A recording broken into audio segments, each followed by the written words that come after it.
ఇప్పుడే country delight app ని download చేసుకోండి. Download the country delight app now.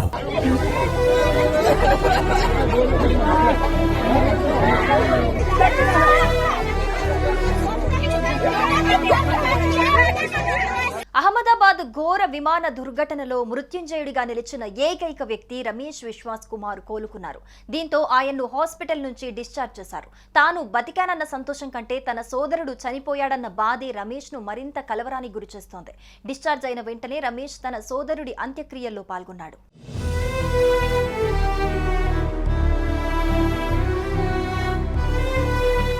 Ahmedabad civil hospital నుంచి విశ్వాస్ కుమార్ మంగళవారం రాత్రి డిశ్చార్జ్ అయ్యాడు. అయితే అదే విమాన ప్రమాదంలో మరణించిన రమేష్ సోదరుడు అజయ్ మృతదేహాన్ని DNA టెస్ట్ ద్వారా గుర్తించారు. లండన్ నుంచి గుజరాత్ చేరుకున్న రమేష్ కుటుంబానికి డెడ్ బాడీని అప్పగించారు. బుధవారం డయ్యూలో అతడి సోదరుడి మృతదేహానికి అంత్యక్రియలు జరిగాయి. గాయాల నుంచి కోలుకున్న రమేష్ ఇందులో పాల్గొన్నాడు. సోదరుడి పాడె మోశాడు. ఈ దృశ్యం నెట్టింట ఎమోషనల్ గా మారింది.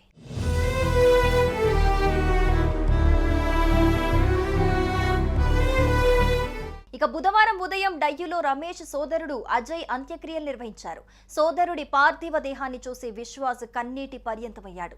అతడు సోదరుడి పాడె మోస్తున్న వీడియోలు నెట్టింట పలువురిని కంటతడి పెట్టించాయి.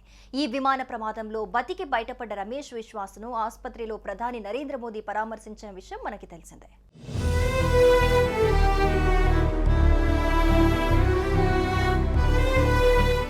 ఇక మరోవైపు ఎమర్జెన్సీ డోర్ కు దగ్గరగా ఉన్న 11A సీటులో ఉన్న విశ్వాస్ కుమార్ రమేష్ ఒక్కడే అదృష్టవశాత్తు ప్రాణాలతో బయటపడ్డాడు.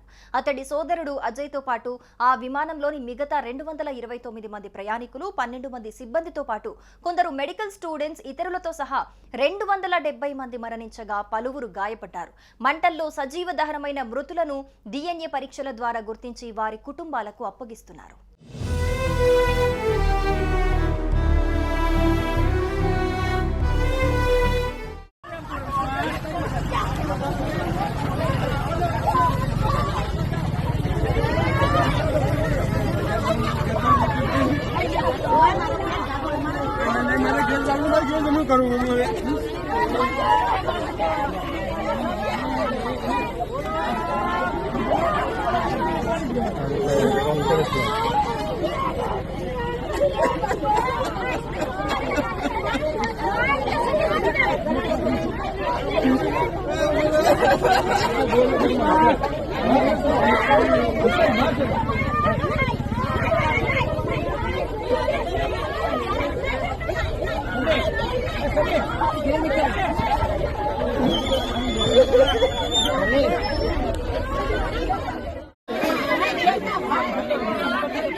సుమన్ టీవీలో మీ పర్సనల్ అండ్ బిజినెస్ ప్రమోషన్స్ కోసం కింది నెంబర్కి కాంటాక్ట్ చేయండి.